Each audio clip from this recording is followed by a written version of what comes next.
She fights crime, she goes to a meeting, she crawls walls and hangs from the ceiling. Spider Lorraine!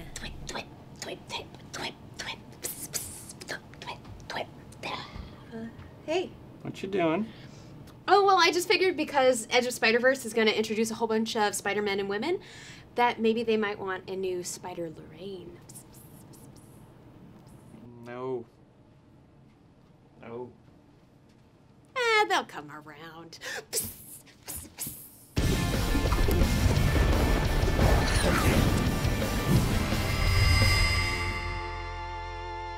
Hey Marvelites, I'm Lorraine Cink, and you are watching The Watcher. This November, SpiderVerse will bring every different Spider-Man and woman into the mainstream Marvel Universe to face a deadly threat. As we move toward fall, the Edge of Spider-Verse, the 5-part limited series, will introduce you to new Spider People leading up to the big Spider-Verse event. Now let's meet the 5 Spider People on the Edge of Spider-Verse. Spiderman Noir comes out of the shadows. Written by David Hein and Fabrice Sapolsky with art by Richard Eisenow. We find our Peter Parker at the 1939 World's Fair amongst the amusement's attractions freaks. Don't expect a Peter Parker that is sunny either, to quote co-writer David Hein.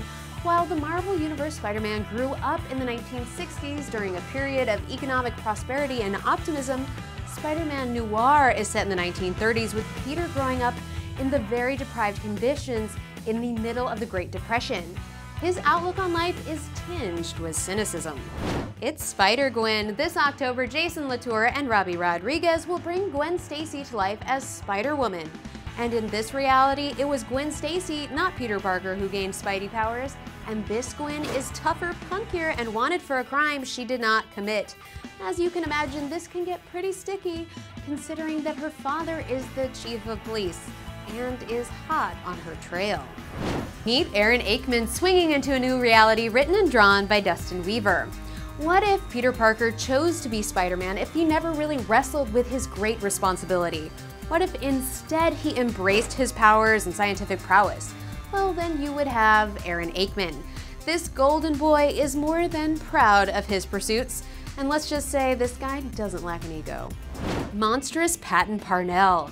Imagine if you were bitten by a radioactive spider and your whole body began to change in these strange ways and you didn't know what was happening to you, and you're suddenly outlandishly fast and strong and angry. It sounds a little bit like a horror story, doesn't it?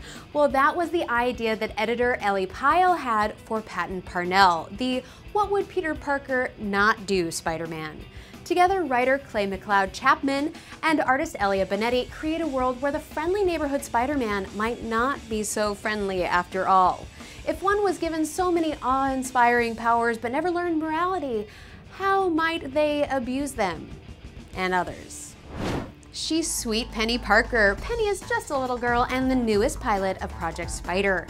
Orphaned Penny Parker, of course, lives with her Aunt May and Uncle Ben, who just so happen to head the Spider Project, a machine that is piloted by a human and a radioactive sentient spider, each serving as half of the spider machine's brain. When Penny is found to be the only match for the project, her aunt and uncle make the unorthodox call to allow Penny to act as pilot. Writer Gerard Way drew inspiration from mangaka Katsuhiro Otomo and artist Paul Pope, bringing the Japanese-American mech-suited little girl and her psychic spider friend into being alongside artist Jake Wyatt. Don't miss the Edge of Spider-Verse this September and the big Spider-Verse event kicking off in November with Amazing Spider-Man #9. And Spidey isn't just wall-crawling in your comics. Spider-Man swings into a new season in Marvel's Ultimate Spider-Man Web Warriors, premiering Sunday, August 31st at 9 a.m. on the Marvel Universe programming block on Disney XD. Not only will Spidey travel to all corners of the Marvel Universe, he's also going to have his own animated Spider-Verse storyline, including the animated debut of Miles Morales and an all-new Spider-Girl. And now it's time for the Marvel Minute, where I give you 60 seconds of the biggest news while crawling out of the Marvel Universe. Your favorite meta merc is here to break the fourth wall with 2 new limited series this fall. Mouth Meet Avenger in Deadpool vs. Hawkeye by hilarious Jerry Duggan and Matteo Lolli. where the two will have to face off as they try to uncover a caper they both take a personal interest in. And the 90s are back and better than ever, with Deadpool going up against brute force. Yes, those guardians of the environment / animals in armor will battle Deadpool in Deadpool Biannual #1 by writer-comedians Paul Scheer and Nick Giovannotti. It's sure to be unbearleavable. Lots of great comics hit stands this week. Get wild with Savage Hulk #1 by Alan Davis. Science Bros Are No Mores with Hulk vs. Iron Man in Original Sin 3.1 by Mark Waid and Kieran Gillen with art by Mark Bagley. And watch Doctor Strange perform self-surgery in the visually diverse New Avengers Annual #1 by Frank Bernier and Marco Rudy. Are you guys ready to dangle from the edge of Spider-Verse? Are you excited for Deadpool to battle armored animals and Hawkeye? Tell me down below. And I will see you next time, true believers. I'm Lorraine Cink for Marvel, your universe. And if you're not watching The Watcher, then you best have an excuse. 'Cause The Watcher, yeah, it's always watching you. Marvel, your universe.